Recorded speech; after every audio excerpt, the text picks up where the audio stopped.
Hello, everybody. Welcome to Conscious Conversations in Parenting. And we're on episode 31, and we're going to talk about parenting and this sort of contrast that occurs, right? Are we meant to be a soft place for our children to fall, or are we meant to toughen them up?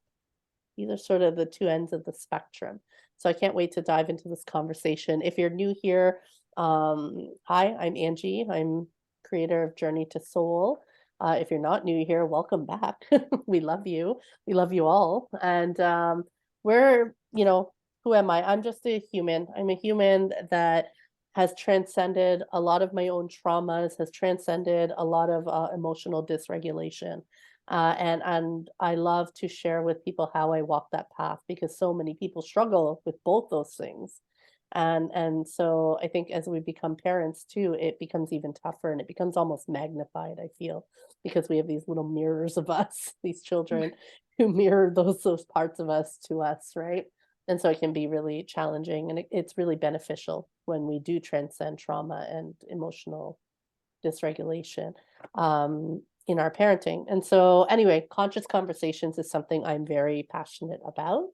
And I love hearing other perspectives and hearing what other people are doing, because one thing I find is the common theme with most parents I'm talking to is that we want to break patterns.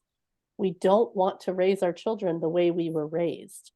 And I feel like this is true for every generation, We don't, that's how we've evolved collectively, right? And so that's what I love about this. And I think as we do this, we awaken in each other really higher perspectives and new ways of doing things. And we give each other permission to do those things, because it can still feel hard to do these things in a world that does not value it, that does not value change. So anyway, that's me. I'm going to move it over to Julie if you want to introduce yourself. Absolutely. I'm Julie, also online sometimes known as Soul Turtle. I am love, as we all are, and I do my best to choose love in as many now moments as possible, and to share that and share how that has impacted and changed my life through all of the trauma and challenges that I've experienced. Choosing love has always brought me to a place of inner peace rather than fear.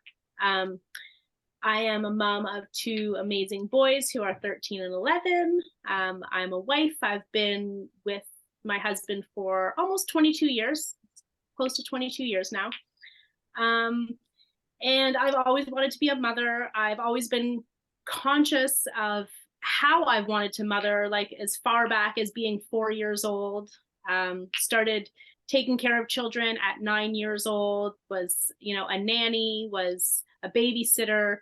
And I've always loved talking about parenting and wanting to parent through love rather than fear, because I was often raised through fearing the discipline of my parents, the spanking or the belt, or the whatever punishments were coming. So I always knew I wanted to parent through love. And I've always been conscious of the choices that I've wanted to make with my children. So I'm so grateful to have Angie create this space for us where we can have these conscious conversations, where we are all choosing love for ourselves, and in turn choosing love for our children and our families. So thank you, Angie. Thank you. And choosing love for each other. We're holding Absolutely. each other in love.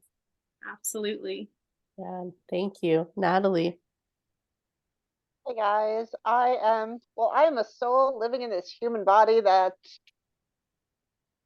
is always going through challenges, right? And again, like when we're parenting, there's all these, there's challenges in life no matter whether you're a parent or not, but when you're a parent, I feel like it's highlighted because you have like the invisible mirrors in the world where everything from within reflects out, but then you also have like these little human beings that sometimes resemble you that also mirror everything back.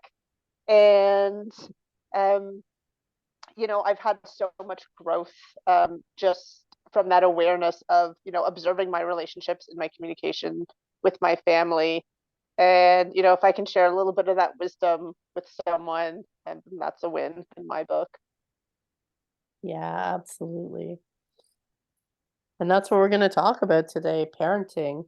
This role that doesn't come with a freaking playbook except for our experiences, and we usually don't want to do it the way our experiences were. So what is the job? What is your job as a parent? Is it to be that soft landing place, right, for your child, which is a lot of how a lot of conscious parents are trying to be that softer landing place for them to fall back on as they move through challenges, because they are also spirit, right, in body, and going through challenges. Like, the earth school is very challenging, and I think especially with the label of mom on it, it feels even like extra challenging. I think you said that last episode. But or it's our job to toughen them up for this world that's challenging. So what is our role? And I think we're always sort of trying to fall in this, and there's always opinions coming at us too, right? That, we need to toughen them up. Kyle said it as a joke actually just last week, so it's funny that you Oh, brought really? this, Julie, this topic up, because he said that, and I looked at him. It was just a joking. He said something to Alice, and I said, Kyle, it's like, I was kind of like, that wasn't nice. He's like, I gotta toughen her up. That's my job. That's what he said. And I was like, but is it your job to do that? Right. I think that's something that, has been passed down, through the generations. So it's kind of was ingrained in us that that's what we are meant to do, because this world is so harsh. We need to toughen them up so that they can handle this world. And I just think of spankings or beatings, or, just being unkind, like harsh with our words, verbally. And as I said, I wanted to be a parent from the time I could walk practically. And I always knew I did not want to toughen my children up, because I despised being spanked. I despised living in fear for my feelings and emotions and actions. Like it just, I always said it didn't work on me, right? It didn't work for me to be in fear. I did not get better. My actions didn't change because I was being hit. What it taught me was to fear my parents. I felt like I never knew when I was going to get hit, or I never knew when I was going to get grounded and punished. I was not trying to get away with anything. I was just being a human me, and I didn't understand. So I always knew that I wanted to be that soft place to fall for my children. I didn't know what that meant because I didn't have the experience. I mean, I did. I had both. My parents were also very loving. There was lots of hugs and I love you. And, I always had like a roof over my head. I always had food. There was that, but there was also the contrast of being spanked or getting the belt or being grounded for like weeks or months at a time. And I didn't understand what I was doing wrong. Like, what was I doing? I didn't know, because there wasn't the conversation, there wasn't the communication. And that was really passed down to them. They were doing way better than their parents did, by giving us that safe place. I mean, even though I was getting spanked and I was getting the belt,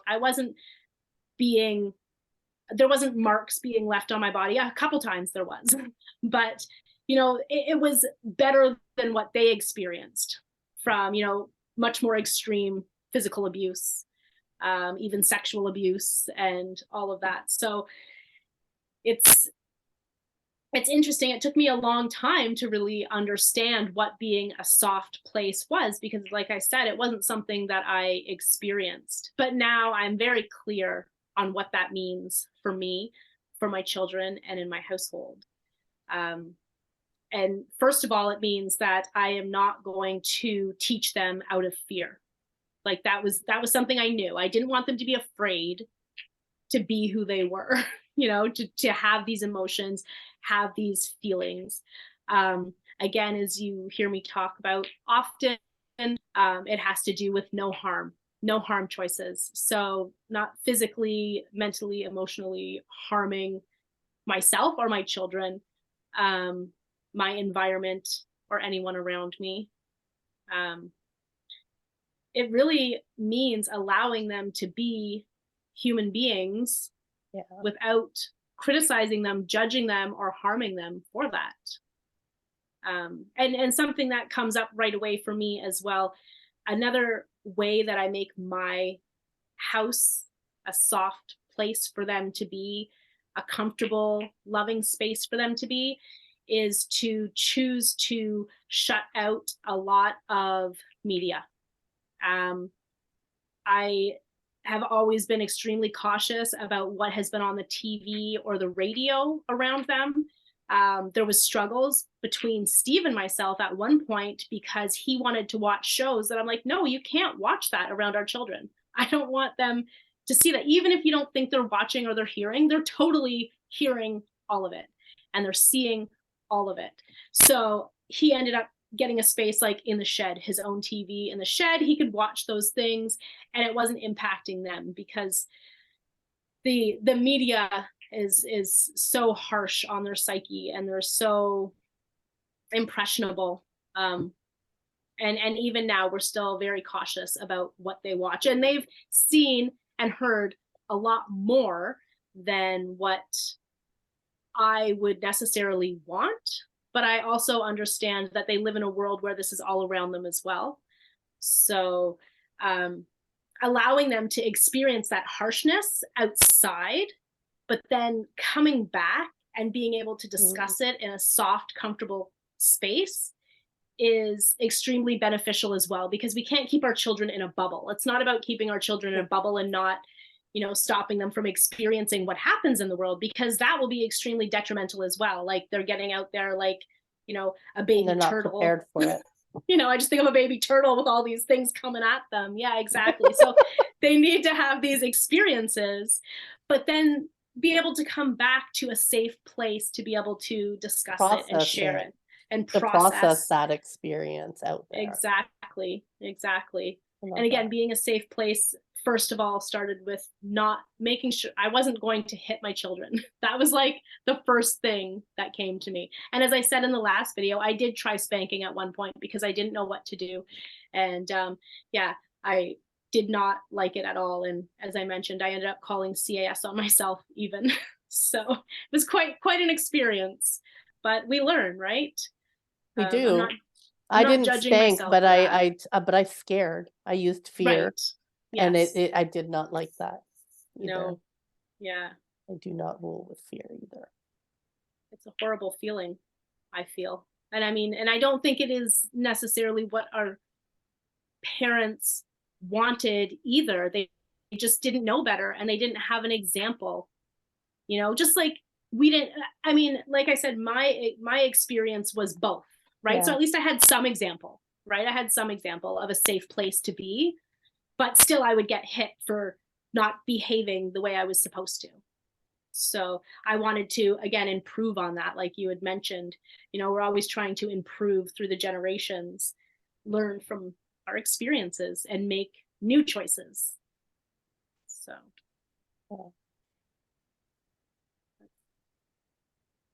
Yeah. What about you, Natalie? What do you think of when you think of this idea of toughening our children up? Yeah, I think, I mean, it's a belief, right? That this world is harsh. Like that in itself is a belief, right? And we're like adding fuel to that fire, we're adding energy to that belief by believing it. And this is one of those ways, by toughening our kids. Raise our kids? Why not raise our kids? Why not interact with our kids like the world is amazing and it's a beautiful, giving, abundant world, right? And that probably makes a lot of people super uncomfortable or saying, oh, but that's living in denial. Well, if you don't actually believe it, then yeah, maybe it is living in denial, but how that individual parent feels about it, right? Like how I feel about it, right? So this whole, raising your kid, or raising your kids or interacting with your kids to, toughen them up. Well, if we've been doing that for how many generations, I don't think it's working out very well, FYI, because we're just adding on to that fear energy, to that victimhood energy, to that, fight or flight, like this, us Survival. versus them mentality. Like, Yeah, we have not to teach serving them us. how to survive. Like, that's what we're Yeah, passing on to them. yeah, that's You survival, right? need But we don't to, need to yeah, survive. We don't need to survive anymore, right? I mean, we have the technology to, communicate with everybody instantly. We have the technology to have safe homes throughout, all kinds of different weather systems. So like, let's get out of this caveman mentality, or like dark ages mentality that, the world is tough and we got to prepare for war or all this crazy shit. Well, if you believe that, then yeah, that's what you're gonna get out of it. But I'm gonna challenge everybody to change your beliefs, right? Raise your kids as if the world is ideal. Like, what's the ideal world for you? How would you feel if everything in the world, or everything in your own world, would be perfect or ideal? How would you feel? And then just raise your kids from that feeling, and then boom, there you go. All the fucking problems in the world are done, because we're not feeding into that, like, that belief, right? And I know it sounds super simple, but, and maybe even some people are like, what the fuck is this chick smoking? But like, we are so powerful, guys, that if everybody Yeah. would just, and not even everybody, like, but if most of us would live from that belief that the world is abundant, that the world does help you out, um, that we're here to support each other, that life is happening it, for it us. would be a global, reset, so to speak, because We would everything's see everything energy. differently. We would see Yeah, everything differently. exactly. And when you see things differently, your external world changes. I mean, we talk about this on every episode, right? Yeah. I absolutely love that you said that, Natalie. It's our perspective. Like, it's absolutely our perspective. And something that I've always said, and I've taught my children because it's my belief, is that there is, and we know as beings, there is polarity. There is both in the world. There is the deepest, darkest, most gut-wrenching, brutal nastiness that can be experienced on our earth. But there is also the most loving, beautiful, abundant, supportive, Miraculous. joyful, miraculous, experience as well. And as you said, what we experience has to do with our perspective. It starts with choosing our perspective and choosing our thoughts. So it's not like we're going to say to our children, nothing bad ever happens in the world. It's not about, denying or putting on those rose-colored glasses, but it's choosing where we want our thoughts, where we want to put our attention. Because if we're constantly trying to toughen up, we're constantly teaching and focusing on all the negativity, We're right? teaching them about a world that's going to harm them. That's going to exactly be in fear, be scared. This is a horrible world. Exactly. So if we are looking at the perspective of the beauty in the world, finding the beauty, finding the love, finding the joy, finding the gratitude, in as many now moments as possible, we are showing them that this world is a beautiful, abundant, supportive, loving space. And we can go with that perspective. And that's not to say that nothing challenging is ever going to come up, because we all know as humans, we've all had trauma, we've all had challenges. And learning how to process those challenges in a loving way towards ourselves, and in turn everyone else, helps us to get through these challenges in a soft, loving way, rather than a fearful, judgmental way. That's a big lesson that I've needed to learn, rather than having that constant, we're so programmed to already judge ourselves. And I mean, it happens in our children. This is something, I've learned since my children were born, how to love myself. And I'm always learning how to love myself more. But even though I am that example at this point, my children are still programmed a lot through their experiences outside and through the media to judge themselves and to criticize others. So if we just perpetuate that, what are we setting them up for? Success or failure? If we teach them there's another way to love themselves through these challenges, to let themselves know that they're doing the best they can, let themselves know that they have choice in every situation, no matter how crappy it is, then what are we setting them up for? We're setting them up for love. We're setting them up for success, in my opinion, as opposed to a life of turmoil and challenge and self-judgment. That's what really toughening up is to me. There's It's no like, room for love. There's no room for love in toughening them up. Like if that's how you, and there's no judgment, guys. If you're listening to this and you have been doing that, you have been holding this belief that you have to toughen them up, that it's a responsibility that you have as a parent, it's okay. Can you allow yourself to become aware? Just become aware that, oh, why do I feel this need to toughen them up? Can you ask yourself that question? Right. If it feels extremely uncomfortable, which a lot of these conscious realizations are, like we suddenly feel like, whoa, we've been doing this. I had no idea there was another perspective. I had no idea there was another way. Don't judge yourselves. That's the whole point. Love yourself through it. Love yourself that in this moment you can recognize, wait, there is another way. Do I want to choose that option? You know, do I want to explore this? Do I want to learn more about it? Do I want to believe in a world that is challenging and tough? Because that's what's driving it. That's what's driving the desire to toughen your child up, right? It's to prepare for them for a world that you see this way. And so this could be a gift. It could really be a gift. Let it be a gift is my invitation to you.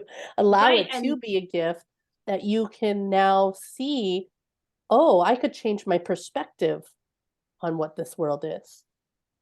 Because you're allowed to change your perspective. Yes. Right? Because sometimes we hold on, we've had a belief for so long. And I have a lot of family members who work in like either police services or fire departments, or they work in hospitals, so they see a lot of trauma. And so again, that deeply ingrains that belief that was already there. But it's okay to change your belief, right? Yeah, and when it comes back to that, is just that permission that it's okay to even be curious about a different belief. Right. And I mean, I think it comes back to, again, choosing to love yourself and knowing that you were or are doing this out of love. You're not doing it because you don't love your children. You're not doing it because you're a mean or bad person. You're doing it because that's how you know how to love in this moment. You know, I believe everyone is doing the best they can with what they have. And I do believe that everyone is loving in the best way that they know how. But sometimes we can learn that, wait, even though I was doing that out of love and that was my intention, you know, my intention was the best for my children. It was never to harm my children. It was never to, you know, never to harm my children. It was just to love them because I wanted them to be able to deal with this world in the best way that they could. And this is what I knew. But now maybe there's another option, you know, and maybe there's a new way to love my children. But it's so important not to judge ourselves when we become aware of these new perspectives. Remember that we're doing it out of love. We're doing the best that we can. Is so valuable and so important to help us to progress. Yeah, your previous choice doesn't lock you in, you know, if you were choosing to toughen them up, right? I mean, there was a time when I thought that way of the world too, and it's actually the reason why I wouldn't have children. So I didn't have children till late in life. I would not have children because I didn't want to toughen them up. But that's the world I knew. I knew a world that harmed children. I knew a world that, didn't value emotion. I knew, that was the world that I grew up in. I knew. And so I did not want children for that reason, because I didn't want to be a person that toughened my child up. I didn't want to, you were talking about this in the last episode, Julie, like you didn't want to rule out of fear. You didn't want to, so you knew you wanted to do it out of love, right? And I didn't know that that was an option, right? So I just wasn't going to have children then. That was my way of addressing it. I'm not going to have children. And then, and then as I grow, as I evolve, it changed. And as cats came into my life, they taught me that I could. That they actually taught me that there was another way to do things. And that's what opened up this idea that I wanted to have children. And then yeah, having children. So what I was going to say is like, yeah, I thought I used to say I absolutely will not bring children into this world. And I remember my parenting teacher in grade 9, I wrote an essay about why I won't have children. And she actually had a meeting with me because I was only 14. And she was like, she just wanted me to know, she's like, she thought my paper was really good, but she's like, I just want you to know that that could change, that you can start to see things differently. And she sort of planted that seed in my head. And I think I'm just realizing that now specifically. She planted a seed in my head that there was another way. You've been saying that, right, in the last episode, in this episode, Julie, like about, showing another way. There's another way. And so when I learned that there was another way, I suppose that's when the softening happened for me. Isn't that interesting? So it started even back then when I was adamant about not having children. She planted this seed that there was another way. And I remember telling her, like, no, there is no other way. So I just won't have children. And I she's love like, that's that. fine. She said, that's fine. She was a lovely woman. And she was like, that's fine. But I just thought you should know that it might not always be that way. So that was such a gift to be told that. And so I was on that spectrum of toughen them up, but I don't want to do that, so I won't have children. And then as I learned that I could be soft, I could do it differently. I could see the world differently too. I started to become a softer place. Yeah, and you bring up a good point, Angie, that sometimes, someone plants that seed in you, you may not recognize that until like 20 years down the road, right? So it doesn't, so maybe this conversation plants a seed in someone today, right? And you may not see that tree or that fruit for who knows how long, but it doesn't matter because the whole point is that seed has been planted, right? Absolutely. And it impacted you without even realizing, until this point, like, oh, I still remember, right? I still remember that random little meeting with I had her for 1 year, this parenting right. teacher. Oh, I love that. I love that she offered you that new perspective. And that's what these conscious conversations coulda are all left it. about. There's unlimited possibilities, right? There's unlimited choices and perspectives that we could take. And it's, again, as I was saying, it's so important as these awarenesses come to us, not to judge ourselves for the choices we made, but instead realize how powerful we are, that we have the choice to continue to make the choice that we've always made, if that feels right and aligned and good to us, or we have the choice to try something new. And there's unlimited new choices. And often when we try something new, we must choose and choose and choose and choose again and again and again and again, because our choices that we've been making before are so ingrained in us. Yeah. And again, we will go back, we will relapse, so to speak, back to our old behaviors. And that's okay. That's part of the learning. That's part of the experience. We often say, it's not a linear experience. It's like a spiral, and we're constantly coming back to these lessons and these choices, and it's to learn deeper layers. When we feel like, oh, we've got that, we know this, we got that, it'll come back up again, and it's a new layer, and there's a new choice, a new perspective, a new option within that choice. So it's always remembering to love ourselves through, not to judge ourselves for our choices. We're always doing the best that we can, you know? We are. We really are. That's been a big lesson in my life, is that everybody's doing the best they can Right. with Like, where they're at. And that changes moment to moment. and even though, like I said, I always knew I wanted to be that soft place to fall for my children, I haven't always been that soft place to fall because, again, I didn't know how to put that into action. I didn't know exactly what that meant.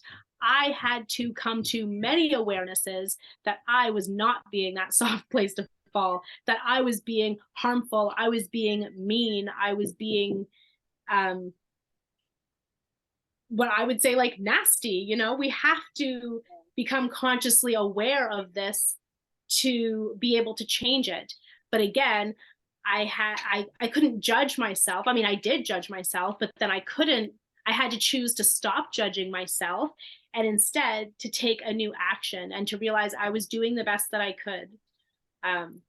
So it takes a lot of practice and choosing over and over again. Like, even though I was consciously aware I want to be the soft place, I would be yelling at my children, or I would swear at my children, or I would slam something, or I would throw something, I would get angry.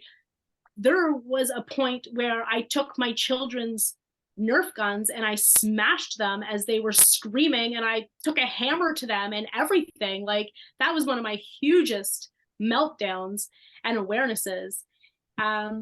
I, at one point, because again, as I've said in many videos, anger and rage has been one of my biggest lessons in this life.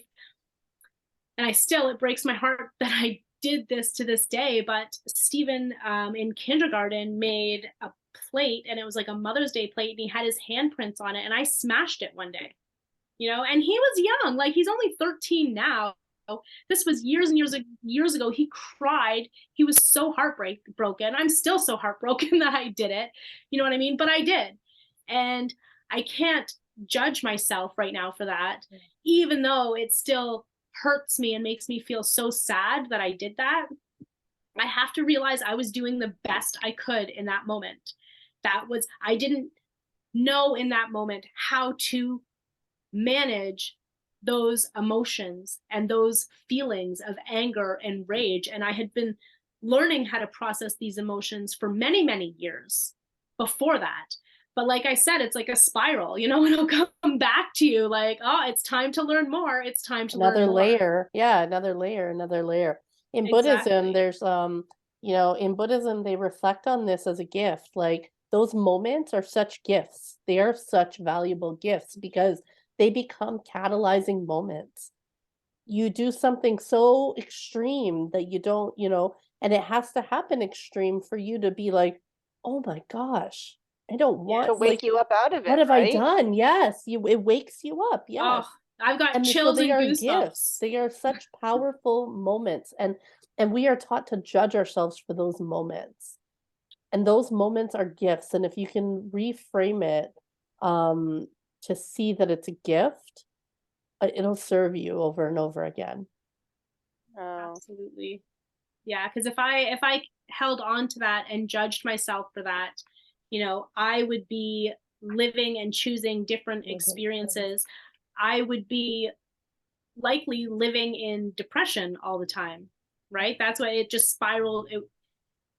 Judging myself for past choices, judging ourselves for past choices spirals us down into depression, right? Just like worrying about future is going to bring us anxiety, judging ourselves for past is going to bring us depression. So we have to remember that we're always doing the best we can. And like you said, these moments are a catalyst for change, you know.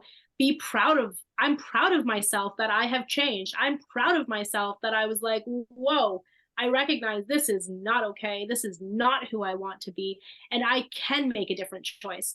Even if I'm feeling these same emotions, even if I'm challenged or triggered, so to speak, I can choose in that moment to take a different action. And as I spoke of in the last video, choosing not to engage in those moments like you were speaking of, Angie, you know, when the emotions are getting high and they're getting intense, you know, learning how to walk away in that moment was huge for me.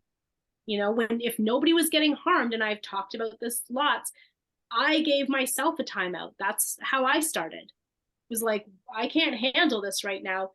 Everyone's safe. I need to disengage because I'm going to ramp myself up and I'm going to do something that is not okay and that I'm not okay with. You know, it starts with one small realization and step at a time. And it doesn't always have to get to the point of being a huge catalyst moment. You know, as we practice new choices and new perspectives, it can come much quicker and much easier.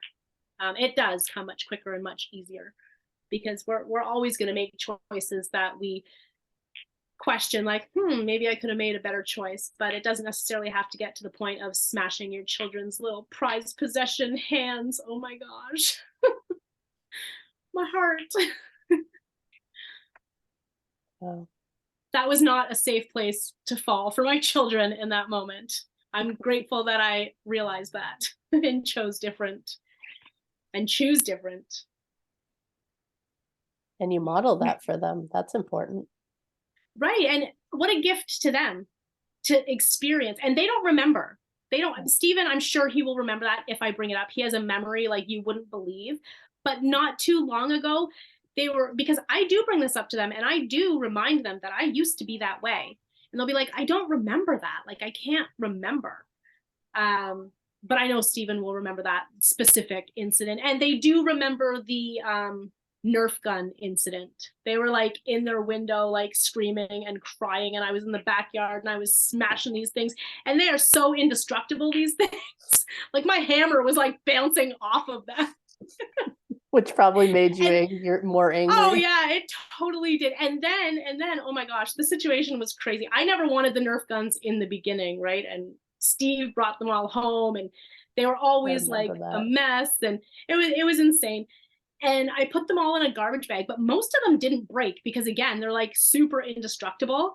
So I put them in a garbage bag and they were outside. And I did intend after, because I realized what I did. I intended after to get all the ones out that didn't break and give them back to them and apologize to them for my behaviors and, you know, tell them I know that that was not okay. I did harm, like I was harming my environment. I was harming their things. But Steve threw them to the garbage, like they went out for garbage day before because he didn't know. So I was like, oh my gosh, I felt even worse. I couldn't give them back. Like I apologized many times to them, but I couldn't give them back to them. I couldn't take that back. But again, what a beautiful experience and lesson for them, that even though I chose that in that moment, I've been able to choose differently since, right? They got to experience that, how out of control anger and rage can be, but again, how I can turn it into love. I can turn it into choosing love instead. You can learn. Yeah. Our children seeing us through all these emotions are a beautiful lesson. Yeah. Natalie, what do you think? I don't know, man. I know. I can just, like, I hear your brain just like, and that's a great example. Like sometimes we just don't know, right? Yeah. And that's okay too. Yeah. Absolutely. Yes. That's another great example for our children. Like something, you know, in being a soft place to fall, growing up, it's like the parents were always had an answer, always had, you know, always had the answer. Right? What's that? Sorry? It's okay not to have an answer. Yes. And I remind that to my kids all the time. Like if they, you know, if the situation comes up and I'm like, I don't know, man, like I'm learning this human thing too as I go, right? I say that too. Yeah. With that raw honesty mixed with humor, that just lightens up. That it's okay not to know. It takes the pressure off. It takes the pressure off. Absolutely. Yeah. I go back. Oh, sorry. No, go ahead. I was just gonna say, I go back and I think that was another thing that was huge for me growing up that I knew I didn't want to do, was give my children dishonest answers just because I was supposed to have an answer. You know, hit me hard growing up, all of these lies or white lies that I was told. I knew I wanted to be honest with my children about everything, age appropriate, of course. But I always knew if they had a question, I was going to answer it to the best of my ability. And if I didn't know, I was going to let them know I don't know, but we can find out together. You know, I'm not saying I always knew like from young, but at one point, you know, I knew I didn't want to lie to them. That was number one, because I realized how that hurt me. And a lot of the time it was like silly white lies. And then you feel really almost stupid for believing something for so long that was so ridiculous. But that's the way adults were in our world. Like all of them would do that, give us these silly answers just to shut us up, right? Yeah. But that to me is not a soft place to fall. You know, that is, to me, that is like, you know, just harsh and confusing. It's making like feeling like the world is confusing and you don't have someone to rely on. It feels like a burden. You're a burden to them. Right. And then looking for the answers outside, that wasn't a big thing. I didn't want my children to feel like they had to look for the answers outside of us, their parents. Because as I became older and realized my parents told me these lies just to shut me up, I realized I went outside and found information that was not beneficial to me or was not honest as well, but I believed that too. So I always wanted to be able to answer their questions as honest as possible. And again, like you said, Natalie, tell them if I don't know, if I don't have the answer, I don't have the answer, but we can find out together. Yeah, yeah, if they want, right? Like, it's okay not to know, you know? Unless, again, you're feeding that curiosity, unless they want to know. But sometimes they're just asking, and I find sometimes, especially in my environment, like people ask questions just to kind of fill that silence, which may be a very different episode, right? But it's like, you don't necessarily need to give the answer. You don't need to fill that silence. You don't even need to find I don't know, it. man. You know, do you want to find out? And if not, then that's okay too, right? How much energy do they want to put into it? Yeah. Yeah, You know, yeah, exactly. I think about this parenting, and something that comes to mind is, and I want to put light on it, it's just, it doesn't have to be one or the other, right? You could, a soft place to fall or toughen them up. Remember, it's not black and white. We're human. It's just like our full range of emotion, you know? Neither is wrong, but you're probably going to go through this whole range in between being a soft place to land. And I think we've talked about these examples in this conversation, right? Is like sometimes, you know, I fall to fear. I fall to fear and I start doing it because the programming is there. The programming is deep. The programming, we're deprogramming layer by layer, right? So we don't even realize we're running a program until we realize we're running a program. Right. And so we'll always fall in between there. And so I think one thing to not get caught up in is, you know, are you too soft? Like, you know what I mean? Am I doing it too, like, am I being too soft? Am I being too tough? Like, you know, just be aware if you are in one extreme or other. That's what the human experience is, right? Is recognizing that we're in a polarity. And I think often the collective reality actually like does a lot of like swinging to one end and then swinging, realizing like, whoa, we're on this end. Now we have to go, we need to overcompensate and go over here. And I believe the journey is about doing that. And Julie and I talk about this, right? It's doing that and then coming to center. Yeah, being aware of where you are, right? And there was a Rumi quote the other day. It's like there's a garden, you know, between right and wrong. There's a I garden love that you put that. Yes. Yeah. So Yeah, try and be as neutral as you can, and just try and be as aware where you are, right? Maybe you are like swinging for the fences someday, like, but are you aware of that, right? Yeah. Absolutely. And do you like it? Does it feel good? Right. That's finding your balance. Does it feel good? I've often said I'm a person of extremes. I'll go to the extreme one way, extreme the other way, and then find my balance somewhere in between. And each choice is constantly bringing me towards one extreme or the next. And it's just finding where that balance is in between that. That feels aligned and comfortable with your heart and with your soul, right? And it's unique for each individual. So Yeah, and sometimes I think there's a lot of value, and I know Julie and I have talked about that. There's a lot of value in sometimes going to each of those extremes to be able to yes, stay really centered absolutely. when you really get Experiencing to know those. those experiences. Yeah, there can be a Yes. lot of value. So please don't be beating yourself up if you are in any of these extremes, right? The whole purpose of the conversation is just to recognize that it's coming from somewhere. When we're in this extreme, either extreme, it's often coming from a belief, Mhm. whatever it's coming from. So, just thinking about that, parenting, how is it a reflection? How is your approach a reflection of the belief that you hold about the world around you? Mhm. That's my invitation, is to really just get curious. Get curious about where your parenting approach is coming from. And is it coming from love or is it coming from fear? And how does that feel for you? And do you want to stay I there? love that invitation. Beautiful invitation. Yeah.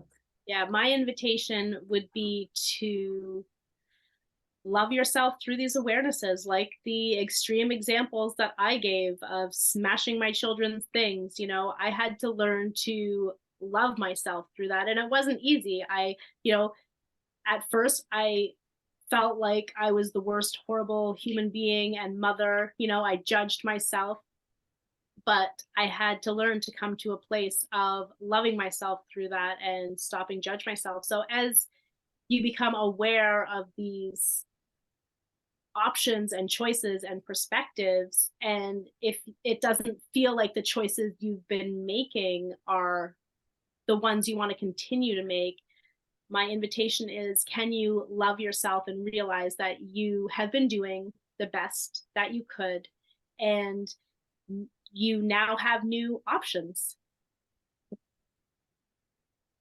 that can Yeah. help you feel more aligned and more in love with yourself, more comfortable, as well as realizing that it will take choosing over and over again, and reminding yourself that you can love yourself even though you've made choices that you didn't necessarily like in the past. And you may continue to make those choices once in a while and love yourself through that too.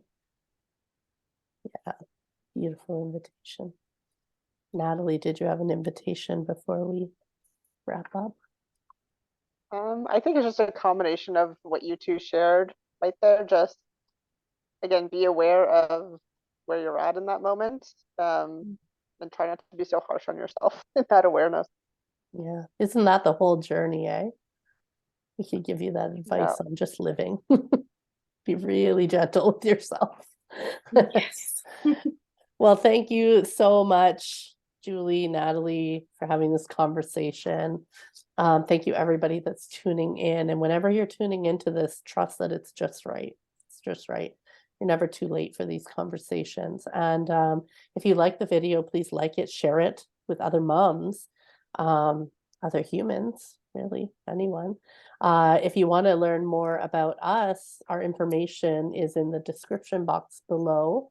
And if you click subscribe and hit the notification bell, you will find out when when our videos go live for premiere. And one of us are usually there to live chat with you, because we love to re-listen to our conversations too.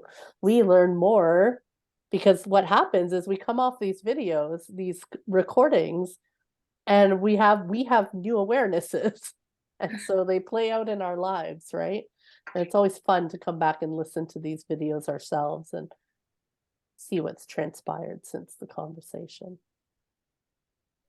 Yeah, so thank you everyone for being here, and please share with us your own experiences, insights, curiosities in the comments below. All right, I love you guys. Until next I love episode. you.